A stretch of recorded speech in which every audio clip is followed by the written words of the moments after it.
There's a reason why they call the squat the king of all exercises.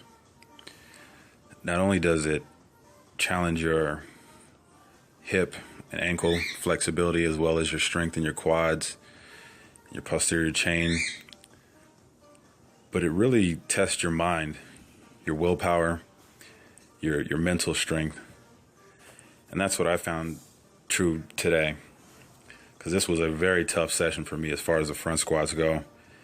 I'm up to 75% of my 1 rep max, making this 190 pounds. And that first set was tough. All these sets were really tough for me. By the second set, I was dying. The squats, they looked like they moved pretty fast, but it just felt like a turtle was walking. Like it was really slow. And I really had to fight with myself to stick with it, because this was really hard. But it was good at the same time, because that's what I need in order to grow.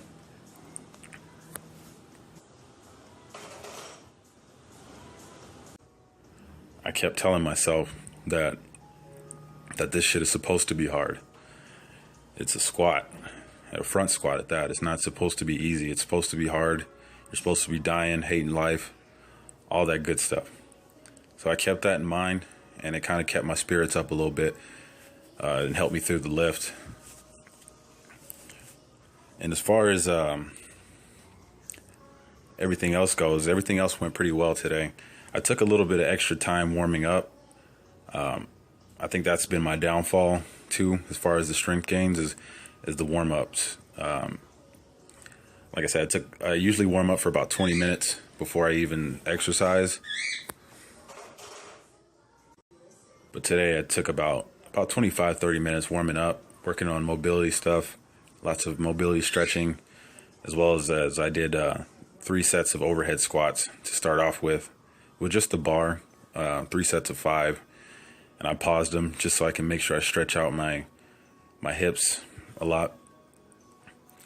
And ever since I've been doing that, my depth has been a lot better. I never really had a problem with depth, but it's getting a lot easier.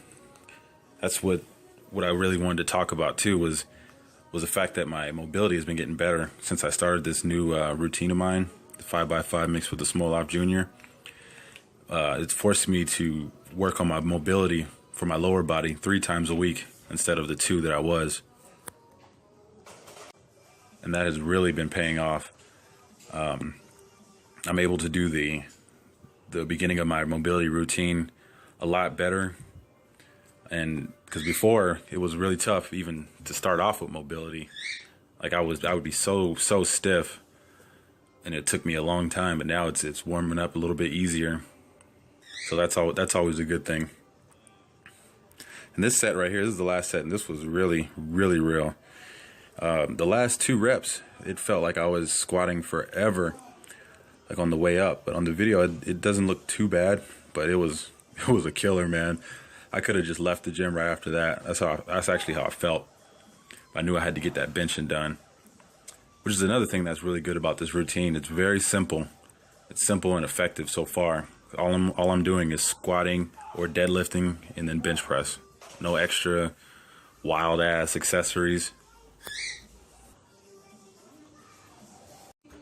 Really just rear delt work and leg extensions to protect my knees. That's about it. Here's the first set on the bench. I only recorded the first set and the last set, and it went by really good. It felt like it was lighter than last week, but this is actually 10 pounds heavier than the start of last week. This is 235. It's for 6 sets of 6. Here's the last set.